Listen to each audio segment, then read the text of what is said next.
Hi friends, నేను మీ MPR.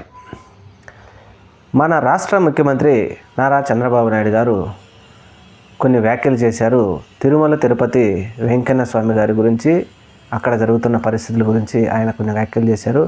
అయితే ముఖ్యంగా ఈ వ్యాఖ్యల గురించి మాట్లాడుకునే ముందు మనం ప్రతిసారి మాట్లాడుకుంటూనే ఉన్నాం. తెలుగుదేశం పార్టీకి సంబంధించిన పత్రికలు కావచ్చు, ఆ పార్టీకి సంబంధించిన నాయకులు కానీ, మాజీ నాయకులు కానీ, లేకపోతే అధికారంలో ఉన్న మంత్రులు కానీ, పత్రికలు కానీ మాట్లాడిన మాటల గురించి ప్రతిసారి వీరు ఇంతకంటే దిగజారిపోయి ఇంకా మాట్లాడలేరేమో అనుకున్న ప్రతిసారి మాత్రం వీళ్ళు మనల్ని ఎక్కువగానో అంచనా వేసి ఇంకా తక్కువగా మాట్లాడుతూనే ఉన్నారు. ఆ దిగజారుడు మాటలే మన ముఖ్యమంత్రి గారు కూడా మాట్లాడారు. అవేంటి అంటే 2019 నుంచి 2024 వరకు వైఎస్ జగన్మోహన్ రెడ్డి గారు ముఖ్యమంత్రిగా ఉన్న సమయంలో తిరుమల తిరుపతి దేవస్థానం దగ్గర అన్నప్రసాదాలు నిత్యం జరుగుతూనే ఉంటాయి. ఇక్కడ నిత్యం అన్నప్రసాదాలు జరిగే సమయంలో అక్కడ వంటలలో వాడేటువంటి నూనె మాత్రం కల్తీ నూనె, కళేబరాల నుంచి తీసిన నూనెను వాడారు అని చెప్పేసి కొన్ని సంచలనమైన ఆరోపణలు మాత్రం ముఖ్యమంత్రి గారు చేయడం జరిగింది. అయితే ఈ ఆరోపణలు చేయడం మీద వైఎస్ఆర్సీపీ పార్టీకి సంబంధించినటువంటి భూమన కరుణాకర్ రెడ్డి గారు, వైవి సుబ్బారెడ్డి గారు తీవ్రంగా స్పందించారు. ఇలాంటి వ్యాఖ్యలు హిందుత్వంలో కొన్ని కోట్లాది మంది వెంకటేశ్వర స్వామి భక్తుల మనోభావాలు దెబ్బతీసే విధంగా ఉన్నాయి. మరి ఇలాంటి వ్యాఖ్యలు ఎందుకు చేయాల్సి వచ్చింది, దీని వెనక ఏమైనా కుట్రకోణం దాగి ఉందా అని కూడా కొంతమంది విశ్లేషకులు మాట్లాడుతూ ఉన్నారు. వారు చెప్పేది కూడా నిజమే. వేరే రకమైన కుట్రకేమైనా వీరు తెరతీశారా అని కూడా ఆలోచిస్తున్నారు. మరి ఈ విధంగా మాట్లాడవలసిన అవసరం ఇప్పుడు ఏమొచ్చింది?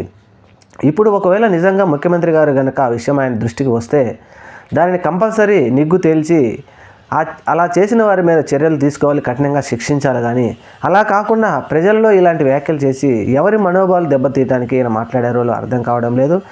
అలాగే హిందుత్వం, మేమంటేనే హిందుత్వం, మేము లేకపోతే హిందుత్వం లేదు అనేటువంటి భక్తులు కానీ, హిందుత్వాన్ని ప్రేమించేటువంటి వాదులు కానీ, మానవతావాదులు కానీ మరి ఇప్పుడు దీని మీద ఎందుకు స్పందించడం లేదు?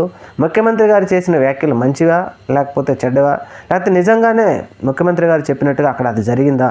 జరుగుంటే కనుక దీని మీద ఎంక్వైరీ చేస్తే, ఎందుకంటే ఎంక్వైరీ కూడా ఇక్కడ ఏదో స్టేట్ గవర్నమెంట్కి సంబంధించిన వ్యవస్థలు వేస్తే గవర్నమెంట్కి సంబంధించిన వారి చేతుల్లోనే ఉంటాయి కాబట్టి అలా కాకుండా సెంట్రల్ గవర్నమెంట్కి సంబంధించిన వ్యవస్థలు వేసి దీని మీద ఎంక్వైరీ చేయాలని మరి కోరతారా? ముఖ్యంగా వైఎస్ఆర్సీపీ పార్టీ మాత్రం దీనిని ఖచ్చితంగా సీరియస్గా తీసుకొని సిబిఐ ఎంక్వైరీ కోరాలి. ఒకవేళ అసలు ముఖ్యమంత్రి గారు ఎందుకు ఈ వ్యాఖ్యలు చేయాల్సి వచ్చింది? సిబిఐ ఎంక్వైరీ వేయకపోతే కోర్టుకు వెళ్ళి, హైకోర్టుకు వెళ్ళి వారైనా సిబిఐ ఎంక్వైరీ కోరాలి. ఎంక్వైరీ కోరి దీని మీద నిజాలు ఖచ్చితంగా తేల్చాల్సిన బాధ్యత మాత్రం ముఖ్యమంత్రి గారి మీద ఉంది. అలా తేల్చే విధంగా పోరాడాల్సి వారి నిజం నిరూపించుకోవాలి. కాబట్టి వైఎస్ఆర్సీపీ పార్టీ వారి మీద కూడా ఉంది. ఖచ్చితంగా కోట్లాది మంది ప్రజల మనోభావాలు మాత్రం ఈ విషయం దెబ్బతీసింది. మరి దీని మీద కుట్రకోణంలో ఉందా, నిజంగానే ఏం జరిగిందని తేల్చాల్సిన బాధ్యత రాష్ట్ర ముఖ్యమంత్రి, అలాగే ప్రతిపక్ష నేత వైఎస్ జగన్మోహన్ రెడ్డి గారు కూడా గట్టిగా పట్టుబట్టి ఈ విషయాన్ని తేల్చాలి. తేలుస్తారో లేదో అనేది రాబోయే రోజుల్లో చూద్దాం. Thank you. మన ఛానల్ని తప్పకుండా సబ్స్క్రైబ్ చేయండి. ఇలాంటి విషయాలు మీ దృష్టికి తీసుకొచ్చే ప్రయత్నం చేస్తాం.